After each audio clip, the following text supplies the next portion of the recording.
Heilongjiang Province, China, June 1994. Red Flag Logging Camp. Tree farmer Meng Xiaoguo spots what he believes to be a helicopter crashing into the nearby Dragon Mountains. He sets out to investigate.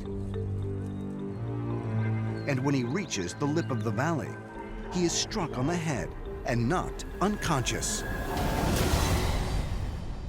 He wakes up several days later in his bedroom at home, doesn't know how he got there. But he also, at that day, has a visitation by what he describes as a 10-foot-tall extraterrestrial female with 6 fingers. They're floating in the air above his bed. Suddenly, she vanishes. She walks through the wall in his room, and he floats back into his bed.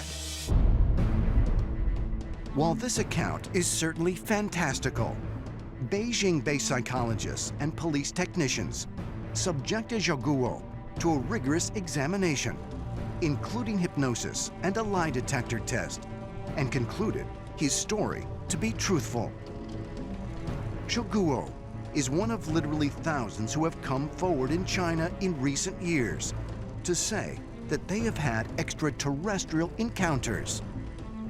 But his abduction by this otherworldly giant is particularly significant because of an extraordinary archaeological discovery in China that dates back nearly 4,000 years. The Taklamakan Desert, known as the Sea of Death. It is a vast, unforgiving land, shrouded in myths and lost to time. The Taklamakan Desert is located in the northwest of China, and it's 338,000 square kilometers.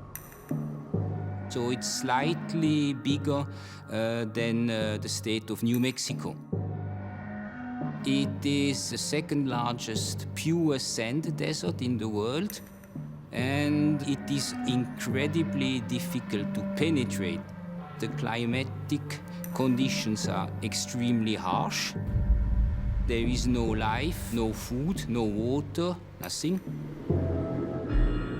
While the Taklamakan Desert is one of the least habitable places on Earth, astoundingly, over the last 3 decades, Chinese archaeologists working in the Tarim Basin region have excavated hundreds of tombs that date back to as early as 1800 BC. The climate in the Taklamakan Desert is hyperarid, so extremely dry. It is a hypercontinental climate with huge variation between the temperature at day and at night, and there's also a high salinity. And these two factors, the dryness of the climate and the salinity of the soil, do preserve the mummy soil.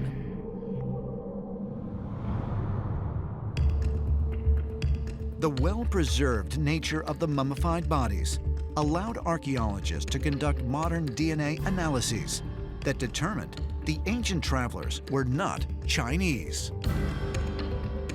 The results of this DNA test are of course thrilling, and they say a lot about the history of these people, because the males must have come from what one believes is maybe the homeland of the Indo-Europeans.